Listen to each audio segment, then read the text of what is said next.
Hello guys, this is Matt from MG Vlogs, and in this video I'm going to talk about how I've spent 7 years of my life playing online games and hopefully give you a hand in quitting your habit.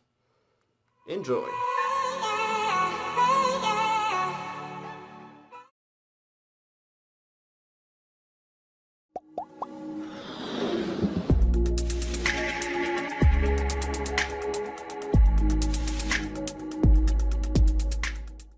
Back in 2009, I visited my cousin in Poland, where I originally come from, and he showed me this game called Metin 2. It's an MMORPG where you essentially walk around with a pixelated character, level up the character, get better equipment, grind, etc, etc. And I've got to say that it was probably the worst mistake of my life. I hate my cousin. It started gradually. I would play for about an hour every other day, but then it quickly became a habit. I started playing for about 3-4 hours a day at first, but very soon I was spending every single available moment playing the game. It got so bad I would set alarm clocks at 3 AM to literally wake up and play the game so my parents didn't know I was playing it. I would go online and look for hacking software so I could hack into my parents' computer and play the game whilst they were not at home, because they realised that I was addicted to it, so they ended up sending a password for it. I gained even more weight, bearing in mind I was already a chubby Polish teenager who could not really speak English and went to an English school. My schoolwork and other commitments, any friends which I had, my family, all got neglected out the way because I was so invested in playing this online game. And if you just imagine, I'm getting £5 pocket money a week, on average, plus any birthday money and so on, Christmas money. I spent estimated £900, 900, to upgrading my characters in this online game. Now just imagine how much money that is. It's a lot of money, right? The whole situation got so bad, my family contemplated taking me to a psychologist to tackle my game addiction, because they could see how much it was affecting my life, how much it was affecting their life, because they would have to constantly be watching out for me. They tried to stop me playing, but I think that's a key message to get out of this.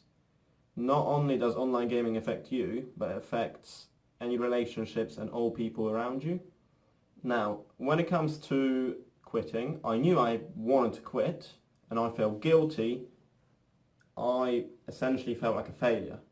But at the same time, I've spent all this money and all this time playing this game, and my brain subconsciously was telling me, you can't do this, you spent all this time playing this game, which kind of translates to I was addicted.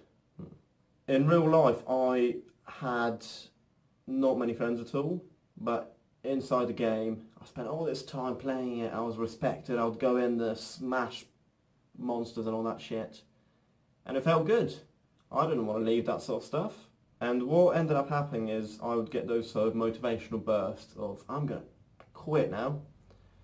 And I would quit for a few weeks, but then always ended up coming back to it. So for me, going cold turkey didn't quite work. So how did I actually quit? Which is essentially the most important part of the video. How did I quit online gaming? I was scrolling through the internet and I read a quote by Charles Bukowski, a poet, which said, "We are here to laugh at the odds and live our lives so well that death will tremble to take us." And I just had a moment where I thought, damn, I spent all this time and money. Is that really what I want to focus my life on? No. So from that moment on, I've decided I'm going to go cold turkey, but I'm going to give myself a reason this time, right? So instead of quitting and expecting things to just kind of sort themselves out, I wrote down a list of why I was playing this game. And then everything which was written down would have a counter reason of what I could do in real life to make my brain kind of feel in the same way as the game did. So in the game you would go into a guild and you would work towards a common goal together. So what I did is I called up a local class, and we're talking real life now, self-defense class. And I said, hey, I want to join. So I did, and I ended up going for months and months, improving myself, going up and up, and we sort of ended up working all together to improve the skill. So that bit of the game was replaced by something else in real life. So my brain wasn't craving that anymore. Sense of achievement from leveling up my character, getting better equipment, all that sort of stuff. I filled my room up with charts. Whether it was to do with losing weight, getting sort of stronger at the gym, getting better grades at school, earning more money. So I could physically see, here, right, I was there before, now I'm here. It was kind of like leveling up in real life, which, felt good. And again, my brain was not being directed towards online gaming anymore. It was thinking, damn, I can do this in real life, and real money, and not feel guilty about it. Nice. Now, so any of those reasons which I gave you might or may not work for you, but I think the most important thing is to actually realise that you have a problem with online gaming, and after you've realised that, suss that out, make a plan of how you're going to combat it. Because I don't believe that the only thing that excites you in life is an online character, a virtual character, which is essentially just a coded bit.